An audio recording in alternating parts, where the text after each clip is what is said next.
Good afternoon.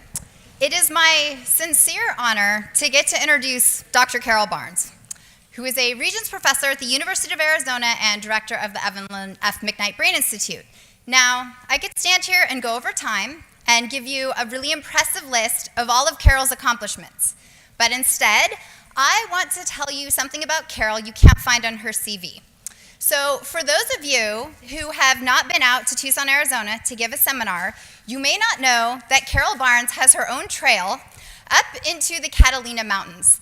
So many a seminar speaker has looked at their itinerary and thought, oh, that's nice, a morning walk out at Carol's house, not to realize that they were going to be crossing over in the wilderness boundary, perhaps scaling a rock or two. So if you are invited for a seminar in the future, you've been warned to please bring your hiking boots. Now, when you think about it, and the reason I share this with you, of course Carol Barnes has made her own trail up into the mountains of Tucson, Arizona, because this is the perfect metaphor for Carol's career. She started out in this field blazing her own path where, as a woman and scientist, as a female electrophysiologist, she didn't have many females in front of her. And we all saw the picture that Lynn Nadell shared with us for this first meeting, and there's many pictures of that I have seen over the years where it was Carol Barnes with a crowd of conference attendees that tended to be white males. So she blazed that path. Not only that, she also really created the field of the neurobiology of aging that many of us have been fortunate enough to follow in her footsteps, receiving training and a lot of professional and personal benefits from having known and worked with Carol Barnes. So with that, I would like to give her a warm welcome and introduce Carol.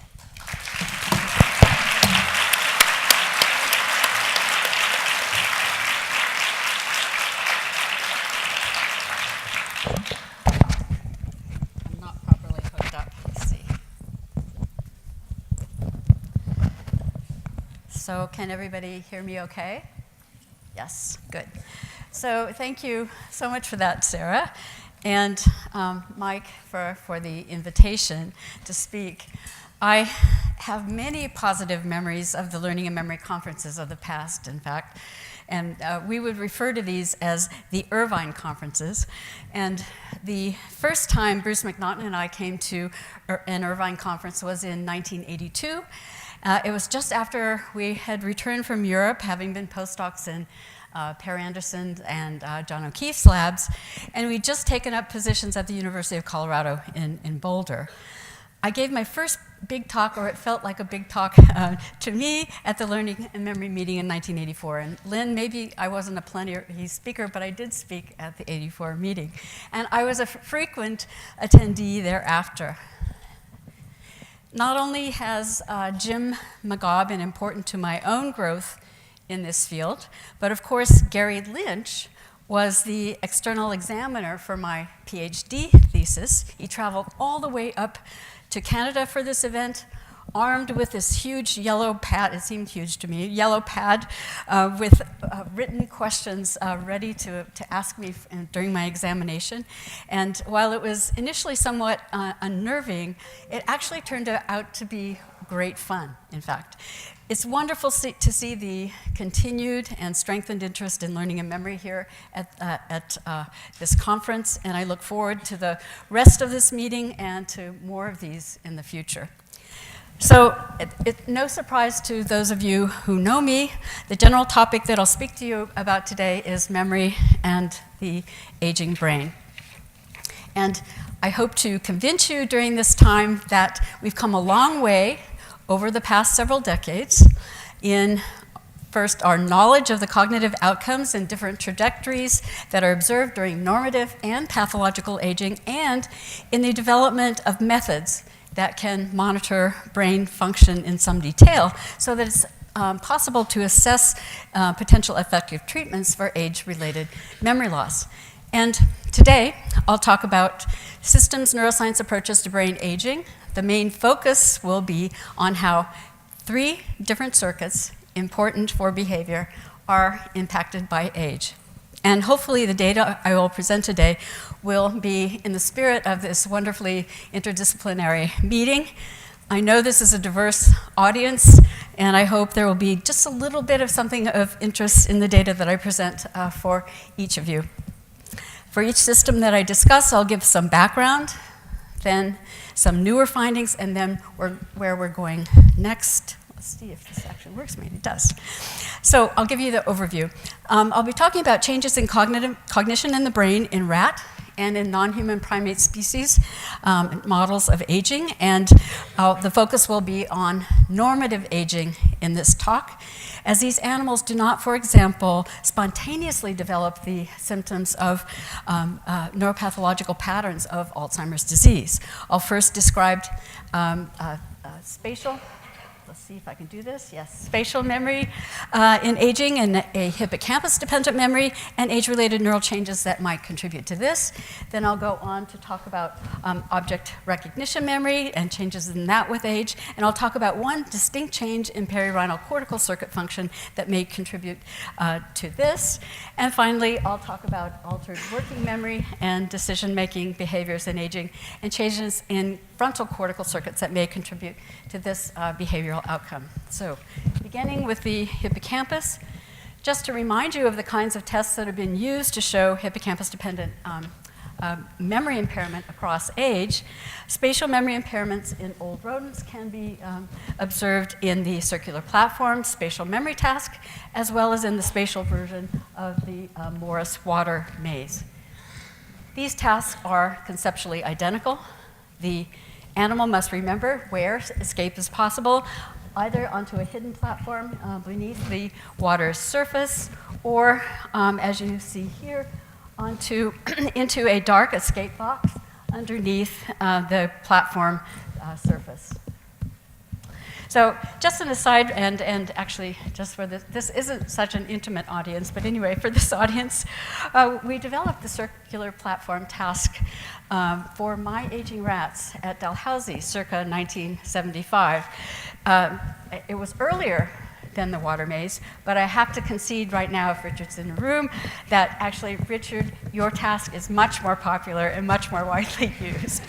Okay, but back to aging and memory. Not only do rodents show this type of hippocampus-dependent memory deficit, spatial memory is also affected by age, both in older monkeys and in humans. And a number of factors may contribute to these observed changes.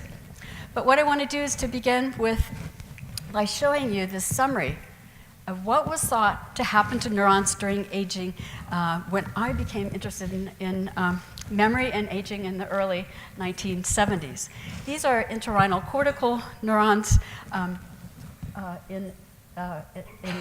starting in age 20, and you see what was thought to be the progression of these neurons throughout age. By the time you get to the example cell from the 90-year-old person, it would be very shriveled. Now this is really a particularly disturbing picture of brain aging because, as you know, your neurons are largely born before your birth and they die with you at the end of your life, with some small exceptions. But now we know that this depiction of brain aging is wrong, although it still shows up in some textbooks. In fact, for the hippocampus, there's no loss in numbers of principal cells, not the granule cells or CA3 or CA1 pyramidal cells across age, not in rats, mice, dogs, monkeys, or humans where these cells have been stereologically counted. And more good news is that the biophysical properties of hippocampal cells are preserved for the most part. Of course, there's always exceptions in these things, but we and others have found that most electrical properties of hippocampal neurons in rats are quite intact. The old cells are actually quite healthy. And if you record from single cells in hippocampal slices, as is listed here, the old cells' memory properties are consistently intact, similar in most respects to younger animal cells. So you might say, okay, well, so if in the hippocampus there's little cell loss and the cells that remain are really quite healthy, what is normal brain aging in the structure, and why do we observe spatial memory deficits with age? Well, there, of course, are multiple answers to this question, and I'll just suggest two. The first is that there's a change with age in the connections that are made between the cells. That is, depending on the hippocampal synapse that you're looking at, there can be either loss of actual synapses, as for granule cells, or fewer functional synaptic contacts, as for CA1 pyramidal cells. And second, as this audience is well aware, it's believed that the biological basis of memory can be found in the mechanisms that permit modification in the strength of the connections made between cells. And so, of course, another important category of change is plasticity at the aging synapse. And long-term potentiation, or LTP, is harder to induce in old cells. LTP decays faster in old rats. And furthermore, this decay is correlated with individual differences in memory performance. And finally, long-term depression, or LTD, is easier to induce at hippocampal synapses. So from the observations then of altered synaptic connectivity and plasticity in the hippocampus, one would predict an impact on circuit dynamics. And I'm going to give you two examples of age-related changes in behavior-driven hippocampal network characteristics in behaving rats. First, for CA1.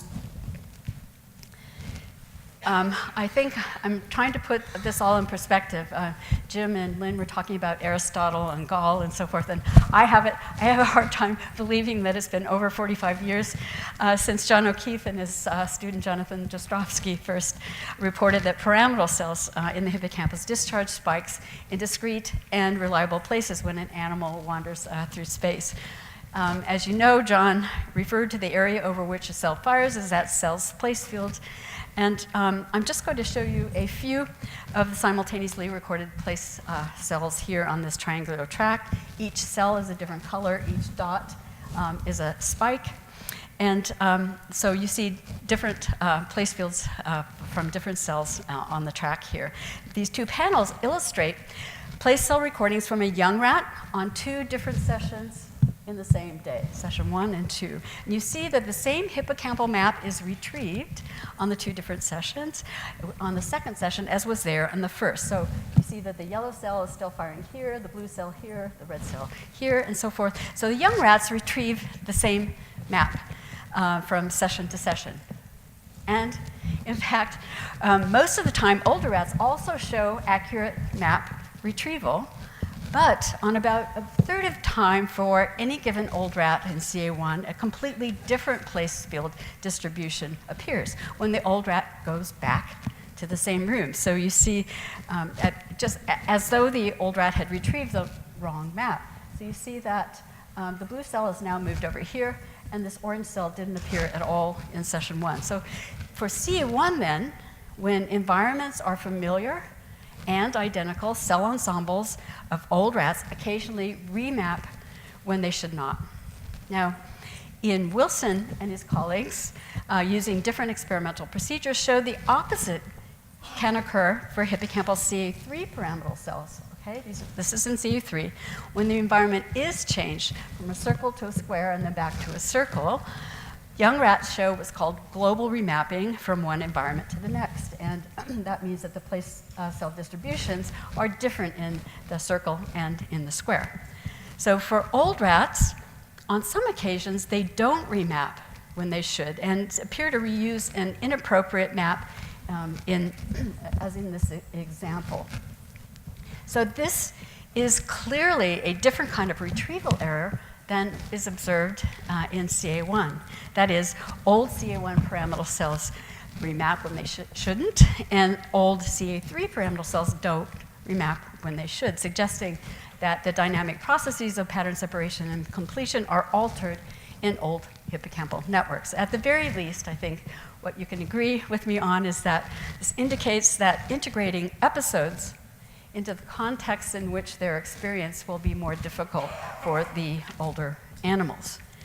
Now, I want to mention one other difference in the impact of age on CA1 and CA3, and this has to do with awake behaving firing rates. So in the rat, there are no changes in firing rates in CA1 and awake behaving firing rates in CA1 pyramidal cells, but CA3 pyramidal cells of old animals show increased firing rates.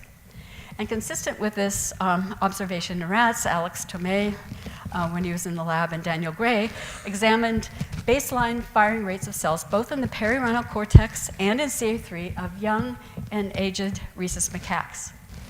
There was no change with age in the firing rates in perirhinal cortex. As you can see here, no change in the median firing rates. But again, like the rat, the old monkeys show increased firing rates in the CA3 region, which you see in these box and whisker plots to the right. So interestingly, this increased baseline firing rate in CA3 co-occurs with decreased numbers of somatostatin-positive GABAergic neurons in CA3. So an example of somatostatin cells from young monkeys on the left and an older monkey on the right.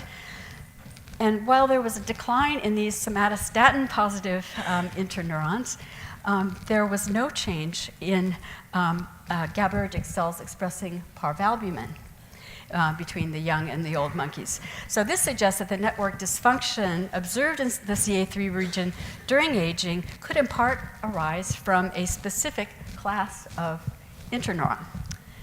And what I think is particularly compelling about these monkey data is that Peter Rapp's lab has shown similar selective anatomical changes in GABAergic cells in rat CA3. And of course, Mike Yassa has observed increased excitability by MRI in this region in aging humans as well. So this is a clear species convergence, indicating that this is a consistent biomarker of aging. Okay, so while I have you thinking about non-human primate hippocampus, I'd like to sneak in some work in macaques that we're quite excited about. As I described earlier, we know that spatial navigation is impaired during aging in all species tested from rodents to primates, but it's rare to be able to compare rodents and primates under similar behavioral states. And so what I want to do is give you two examples, one published and one unpublished ongoing project in rhesus macaques that we're doing that is trying to do just that. And so one involves an FDG PET micropet study using whole brain imaging of glucose metabolism to gauge which brain regions are active in different behaviors. And the other is an ensemble telemetered recording experiment in the posterior hippocampus of the freely moving macaque. Now, let's begin with the micropet study. We use PET to capture whole brain activation patterns in 4 distinct spatial behaviors in young and in old monkeys. And the primary person collecting these data was James Engel. So immediately after tracer injection, each animal was given one of these 4 behaviors before being taken to the PET scanner within an hour of injection. And each animal served as their own control in that every animal was scanned under all 4 of these behavioral conditions. So the first was free movement in constrained space. This is a cage control condition. The second is a head-restrained passive locomotion along a linear enclosure in a primate restraint chair. So there's optic flow, but no locomotion. The third is constrained locomotion in space on a treadmill. So walking in place, so there's locomotion, but no optic flow. And then the fourth condition is unconstrained locomotion, walking back and forth along this 6-meter track. Eric Ryman and Kwai Chen have helped us with analytic approaches for these data, and the story, of course, is complex. But what I'll try to do is extract the most important points for you for the purpose of this talk, which is that, first of all, the right posterior hippocampus was particularly engaged in the walk condition in both age groups. And second, although similar regions across the brain were co-activated in young and old animals under these 4 behavioral conditions, the older animals displayed network coactivity patterns that did not robustly discriminate between the behavioral conditions, while the young animals did exhibit more distinct network patterns in the behavior conditions. And in some cases, the old animals showed a different set of functional connections between regions of interest that we examined. So this lack of well-differentiated behavioral networks and corresponding changes in functional connectivity in these old animals is at least consistent with the idea that altered network dynamics is an important source of the age-related changes that we observe in spatial cognition. So these data suggest, at least they suggested to me, that if we're going to find place cells in a monkey, we need to get our electrodes into the right posterior hippocampus, equivalent to the dorsal hippocampus in the rat. And the other approach we're using to create conditions where behavioral states are similar between the rodents that we record from and primates involves electrophysiological recordings in unrestrained monkeys. As you may know, most electrophysiological recordings from the temporal lobe of monkeys has been conducted under some form of restraint, and this includes data from my own lab. Although there are now several reported recordings in human patients free to move. I think some of the people reporting this are in the room, and this is really huge progress, but they are patients still. So we have begun to perform telemetric high-density multiple tetrode recordings in macaques under the same behavioral conditions that I just showed you for the PET study. And I'm not going to discount this. After some years, many years actually, of trying to implement these techniques, they're beginning to work, and we're using chronically implanted tetrodes aimed at the right posterior hippocampus to record in these same 4 behavioral conditions that I showed you in the PET study. And we've isolated hippocampal cells and collected local field potentials. Drew Moore is the person who initiated these recordings, and you see examples here. On the left, you see tetrode single units collected from tetrode recording probes, and we record local field potentials. Now, the theta bouts that Drew saw in the monkey appeared to be more fragmented than in the rat. Where in the rat, the theta is so beautiful, it's just sustained and continuous.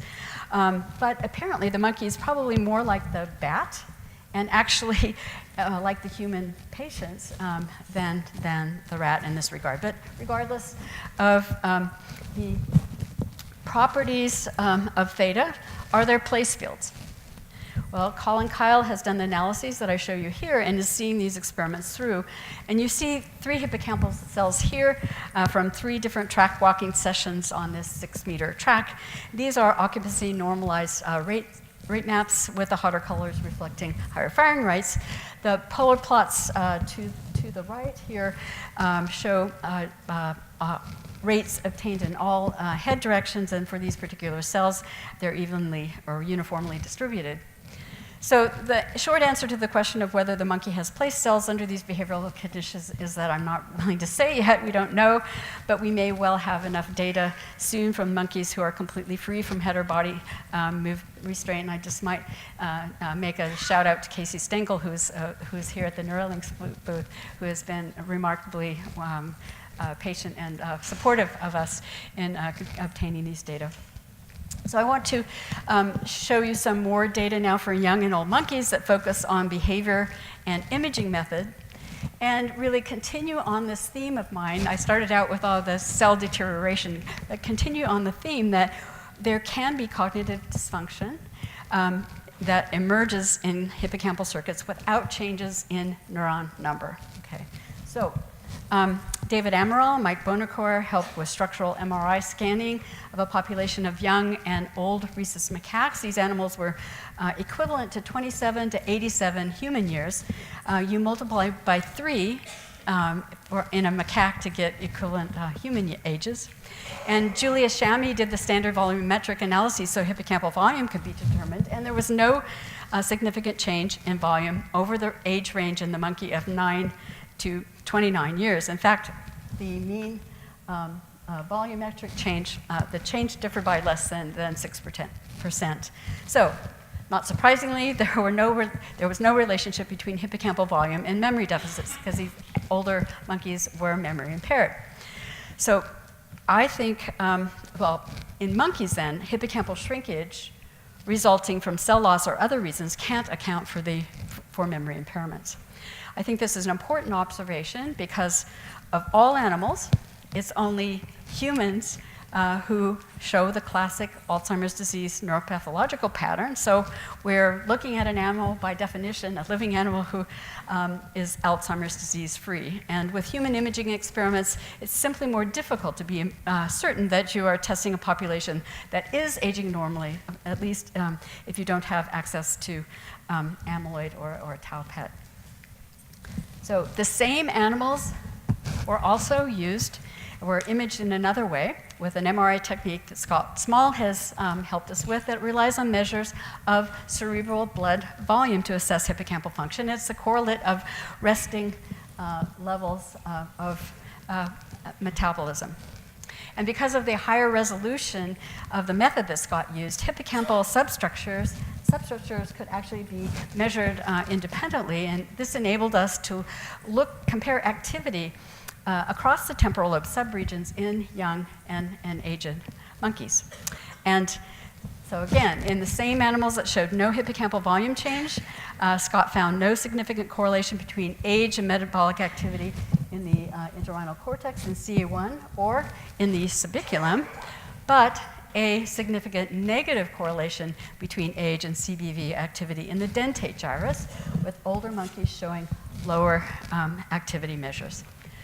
Importantly, too, there was a region-selective significant correlation between this basal metabolic measure in the dentate gyrus and memory performance in the older monkeys on a recognition memory task. So the higher the activity, the better the memory.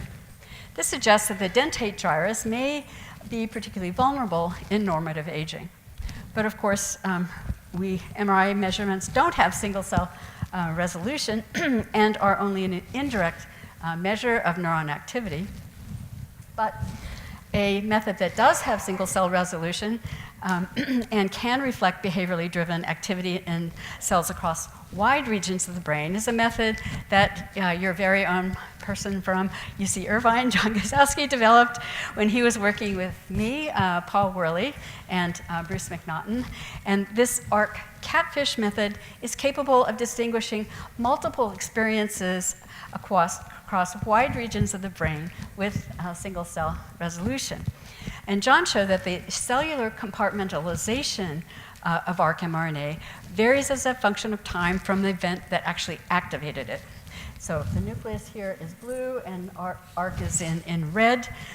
So if ARC is in the nucleus, then the behavior that activated occurred about 5 minutes previously.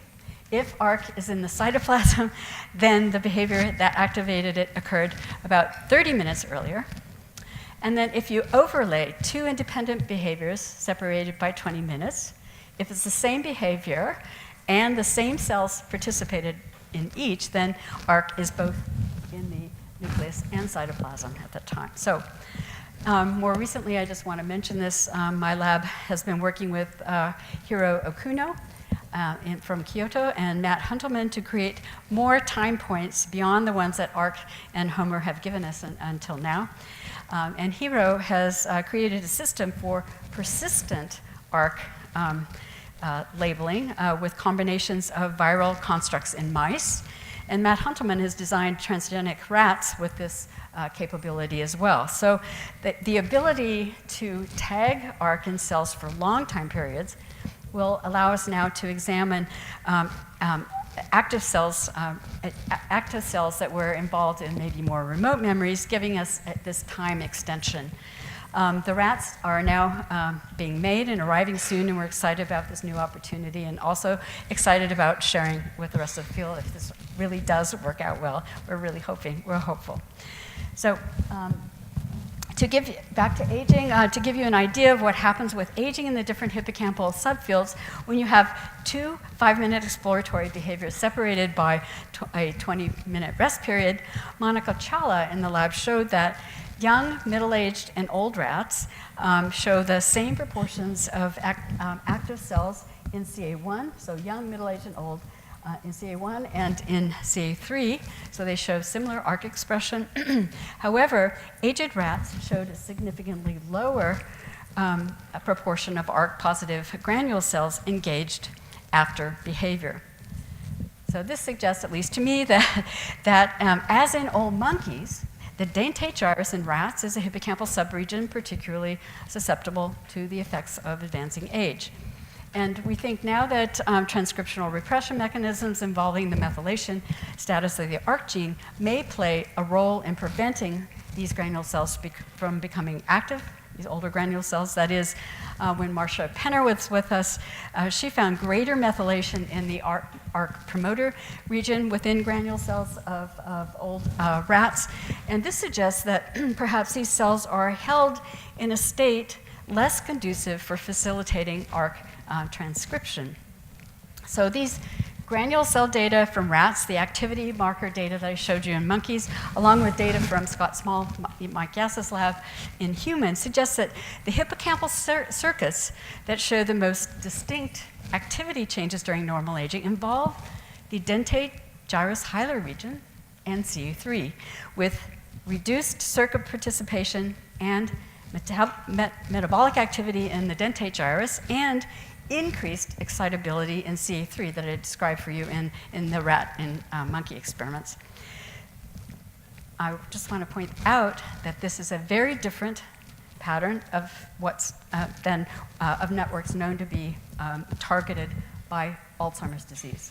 Okay, so as you may know, in Alzheimer's disease, the CA1 cells are particularly vulnerable, while granule cells, for example, do not show changes beyond age-matched control until very late in the disease. So this at least favors one of my favorite hypotheses, that while normative aging and Alzheimer's disease can co-occur, they have independent neural patterns and mechanisms. Okay. Let's switch gears to the perirhinal cortex. How is the perirhinal cortex impacted by age? Well, we know that the perirhinal cortex is necessary for accurate stimulus recognition, and the idea that this structure is important in perception and memory is supported by electrophysiological, lesion, and neuroimaging data. And when Sara Burke was in my lab, she demonstrated that both old rats and monkeys show reduced ability to discriminate between objects that share similar features.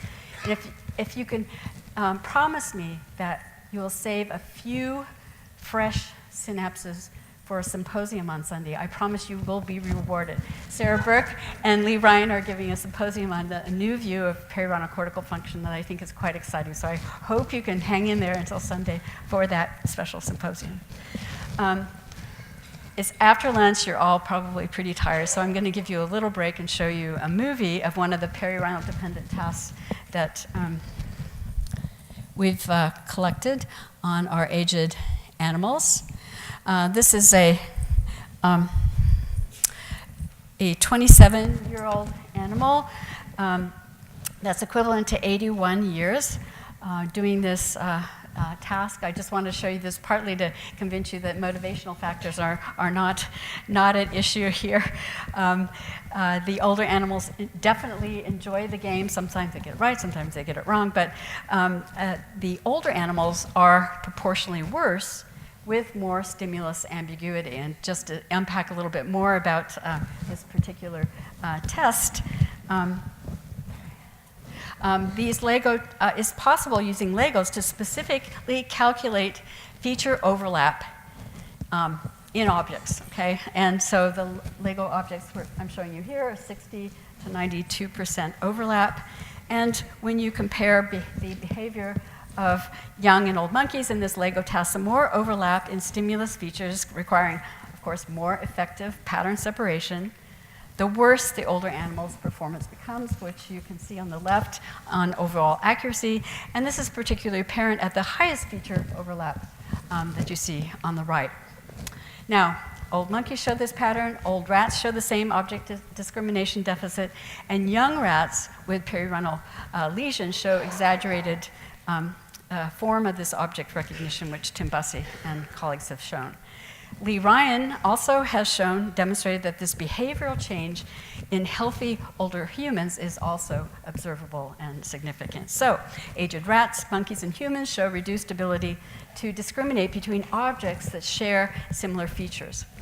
And Sara also discovered a very interesting firing correlates of single cells in the perirhinal cortex that were recorded while animals either traversed a track that was bare or a track that had different objects on it. Okay, and well, we both know the secret, Sara, that these experiments were designed to test a rather different aspect of coding in the structure. She still made a really fascinating discovery during her dissertation. And this is that in the no objects condition, in which the track was bare, or in rest or sleep states before and after behavior, there was no difference in the numbers of perirhinal cells that show activity between age groups. Okay, however, in the object condition, when the track contained 8 different objects, the cells tended to have elevated firing that clustered around the location of object. And she called this pattern of firing in the perirhinal cells object fields. And while old rats do show selective increases in their firing rates at object locations, fewer total numbers of perirhinal cells showed object fields in the old rats, and this same difference held across different testing delays. And these are examples of firing of perirhinal cells on the task. The upper plots you're looking at show spikes in red superimposed on the black trace of the rat's path on the track, and the lower plots are occupancy normalized rate maps. The example cell on the left shows an object field recorded in a cell from an old rat, and the firing is in the vicinity of object 3. On the right, you see object fields in the young rat, and one cell in a young rat showing object fields around object number 3 and number 5. Again, what was different in the old rats was that the number of cells that expressed object fields was reduced on average by about 1/3. Sara has interpreted this finding that fewer cells in old animals showing organized firing patterns around object locations may contribute to the reduction of the old animal's ability to actually disambiguate the features shared features of objects. So I'm just going to give you an interim summary. There's a cross-species decline in cognition with age in hippocampus and perirhinal-dependent tasks. While there's no cell loss in either the hippocampus or perirhinal cortex with age, there are functional changes in synaptic circuits and network properties. And I just want to emphasize again that normative aging shows a different pattern of vulnerability than is observed in AD. Let's go on to the frontal cortex. Okay. Now, some of the cognitive operations that depend on the frontal cortical circuits are altered at even earlier ages than our spatial or recognition behaviors. And one such function is working memory. And I know that some of you are going to gasp and say, well, maybe this dramatic decline is likely to be an exaggeration of the problem with aging. These data from Denise Park's work show that working memory performance on tasks dependent on the frontal lobes declines across the lifespan and can start, if we're to believe these data, really very early. So you 20 or 30-year-olds, okay, so you're on the down slope here. So it's not just us out here. Okay, and we know that part of the reason for this decline in working memory might be illustrated with John Morrison's beautiful work, in which he and his colleagues have shown that there's a loss of spines and corresponding synapses in the aged monkey prefrontal cortex, and these declines correlate with memory deficits. And one of the more, I think, annoying working memory changes with age, at least for me, is a reduced ability to multitask. Now, I'm speaking for myself, but say you may all know they have had an experience where, say you're upstairs, you need to do something in the kitchen, and by the time you get to the kitchen, you have no idea why you're there, because on the way down the stairs you had multiple intervening thoughts that completely interfered with your original intention. So Sara, Burke, Adam Ghazali, and I discussed how we might develop a task for a non-human primate to produce differing levels of interference modeled after Adam's human tests. So in this, monkeys were trained on a delayed non-matching to sample task, and in the delay period between the sample and choice, there were we could produce 3 different levels of interference. So for those of you who don't know the DNMS test, so there's a sample phase where the monkey just has to displace the object. In the test phase, they have to displace the non-match, the object they hadn't displaced before. That's a non-match. But then in this 30-second delay, we produce 3 different kinds of interference, what we call the irrelevant distraction, which allowed the animal to view an object through a plexiglass barrier. The relevant distraction, if the animal displaces the object, they get reward. And then the interruption condition, the monkeys had to perform a well-learned object discrimination task and choose the correct object to get reward. Okay. So the irrelevant and relevant distraction conditions did not impair DNMS performance in the old monkeys. They were the same. The purple is the old animal. The interruption condition did significantly impair the old monkey's performance compared to the no interference condition. And one of the criticisms of the experiments that Adam Ghazali had conducted on older adults was that older cohorts have much less exposure to the technology used for testing than young, and the deficits in multitasking that are observed could be generational rather than due to aging. But I think these monkey data suggest that the effect of interference is likely due to biological aging and dysfunction of prefrontal cortical circuits. Daniel Gray has developed computerized versions of these tests to carry on to try to do recordings. So we're planning for simultaneously recordings from prefrontal cortical neurons while animals are performing this task. We're also, I just want to tell you briefly about, we're testing a prototype of a fiber optic magnetic field sensor device that can operate without shielding.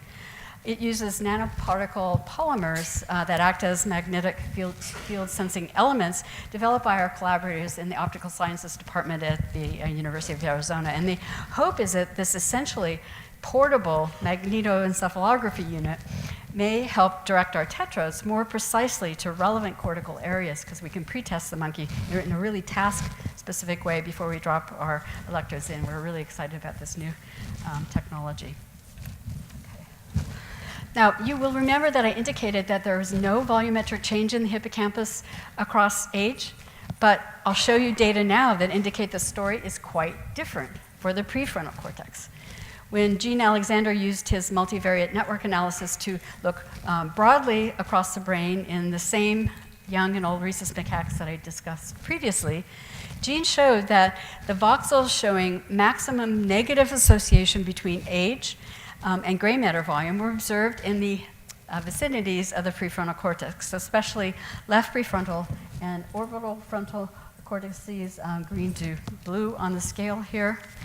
And overall, there was a difference between young and old age groups in this network pattern. That is, more of the old monkeys showed a greater degree of this aging network pattern that reflects a decline in gray matter volume. You see the old versus the young. But most importantly, the better the memory scores were on a delayed response working memory task, the less of this age predictive aging network pattern the animal had. So unlike the hippocampus, the volume of the prefrontal cortex does decline in normal aging. And as further encouragement that rodent models of normative aging might be relevant to humans, we've used a 7 Tesla system with 150 micron voxel resolution in young and old rats. And Gene was able to identify, again, a regional network pattern, a first component that distinguished between the young and old rats. And this aging network pattern was characterized in cortex by reductions in bilateral regions of the prefrontal cortex of the old rats, indicated these blue areas, but also interestingly, there were reductions in temporal cortex association areas in these animals as well, which were following up. So this network pattern of aging was more characteristic in the old rats and was correlated with an overall learning index score. That is, the more of the age-related network pattern, the worse the learning behavior index was. I want to sneak in one more observation from the prefrontal cortex that involves looking at local field potential oscillations and single units in rats. Nathan Insel, when he was in my lab, observed slowing of the overall frequency of the gamma rhythm in the anterior cingulate cortex of old rats during decision-making tasks. Aging was associated with slower decisions, as well as changes in inhibitory-excitatory cell pair interactions. So what Nathan did was to record decision and movement speeds on a 3-arm, 2-choice set shifting task. And he related this to gamma oscillations and single unit firing in the anterior cingulate cortex. Now, the cues or the cues that were switched were either auditory cue was correct or a visual cue was correct or an auditory cue was correct. And there were strong signals in the local field potentials during this task. You see the task over all the task in all the young animals on a given set of sessions.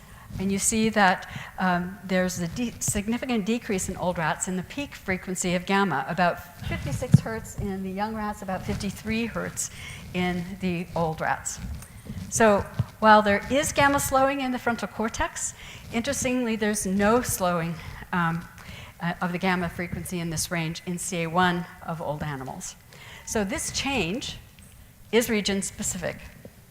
And importantly, Nathan also found a significant correlation between the average decision time on his set shifting task and the peak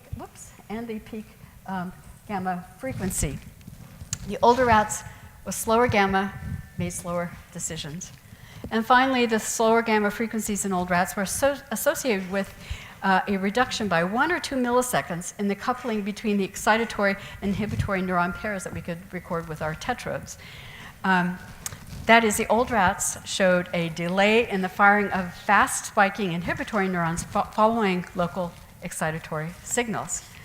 And since the firing of fast spiking inhibitory neurons is known to be an important part of the control of neural synchronization within the gamma cycle, Nathan has suggested that this reduced excitatory inhibitory coupling may lead to this average lengthening of the cortical gamma cycle in old rats.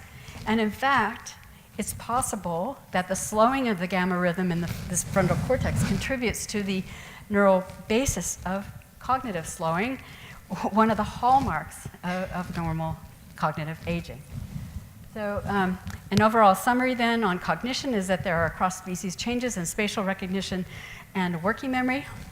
As for the neural substrates, it really depends on where you look.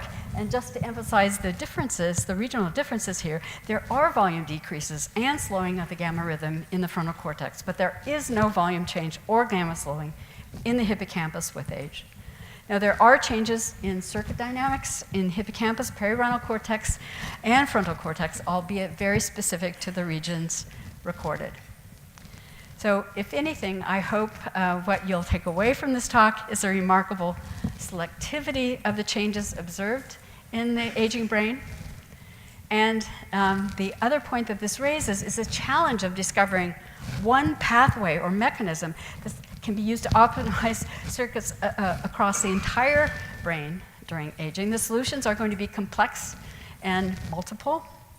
And as both Jim McGaw and Lynn Adele alluded to today in their talks, we need to pay attention to how different structures interact, which is why students in my lab are currently conducting recordings in both entorhinal cortex and hippocampus and prefrontal cortex and hippocampus and so forth. So this is the wave of the future, is to really start looking more globally and at the interactions.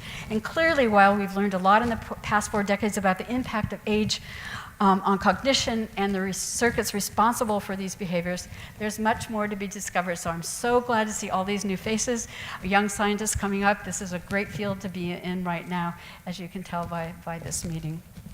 So the hope going forward, of course, will be that we're going to be able to figure out ways to optimize cognitive health throughout life, allowing us to keep functioning at high levels for as long as possible in our individual lives. believe me, we're really working on this, as I know many of you are here as well, Carl Kottman being one in the audience I know. This wouldn't be possible without all my amazing collaborators throughout the years and the support from various agencies. Thank you.